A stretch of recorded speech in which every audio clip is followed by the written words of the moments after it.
அனைவருக்கும் வணக்கம். நம்ம இன்னைக்கு என்ன டாபிக் பத்தி பார்க்க போறோம்னா, ஆஃப்டர்நூன் 20 மினிட்ஸ் ஸ்னாப். இது என்னன்னு கேட்டீங்கன்னா, மதியம் சாப்பிட்டதுக்கப்புறம் ஒரு 20 நிமிஷம் தூங்கி எந்திரிக்கிறது. இது எப்படின்னு கேட்டீங்கன்னா, நார்மலாவே நம்மளுக்கெல்லாம் வந்து மதியானம் சாப்பிட்டதுக்கப்புறம் லைட்டா தூக்க கலக்கமா இருக்கும். அந்த தூக்கத்தையே என்ன சொல்றாங்கன்னா, ஒரு நீங்க ஆஃபீஸ்ல இருக்கலாம், படுத்து தூங்க முடியாம இருக்கலாம்.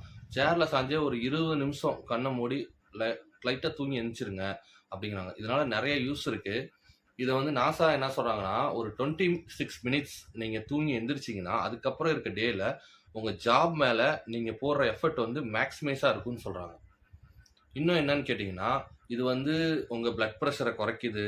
அப்புறம் வந்து ஹார்ட் ஹெல்த்துக்கு ரொம்ப நல்லதுன்னு சொல்றாங்க.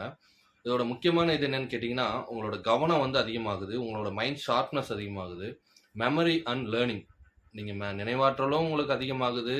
நீங்க வந்து ஒரு விஷயத்த கத்துக்கிற பவர் வந்து ரொம்ப அதிகமாகுது அப்படின்னு சொல்றாங்க. அதனால மேக்ஸிமம் வந்து அது 30 நிமிஷம் தான் தூங்கணும்.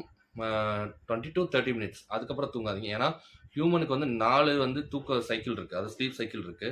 அந்த 4 என்னன்னு கேட்டீங்கன்னா, light sleep, relaxation sleep, restoration sleep, REM sleep.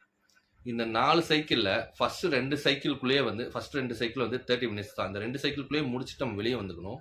அதுக்கு மேல நீங்க தூங்குனீங்கன்னா, அந்த 3வது சைக்கிள்குள்ள போயிருவீங்க. அந்த 3வது சைக்கிள கெடுத்துட்டு நீங்க வெளியே வந்தீங்கன்னா, உங்களுக்கு ரொம்ப டயர்ட்னஸ் தான் உண்டாக்கும். இந்த மாரி ஒரு எப்படி சொல்றது? ஒரு சுறுசுறுப்ப வந்து அது தராது. அதனால 20 டூ 30 மினிட்ஸ் மதியானம். ஆஃபீஸ் ஒர்க்கா இருந்தாலும் நீங்க சீக்கிரம் சாப்பிட்டு முடிச்சுட்டு 20 மினிட்ஸ் தூங்கி எந்திரிங்க. உங்களுக்கு வந்து ரொம்ப வந்து ஒரு அதனால ஒரு நன்மை கிடைக்கும்.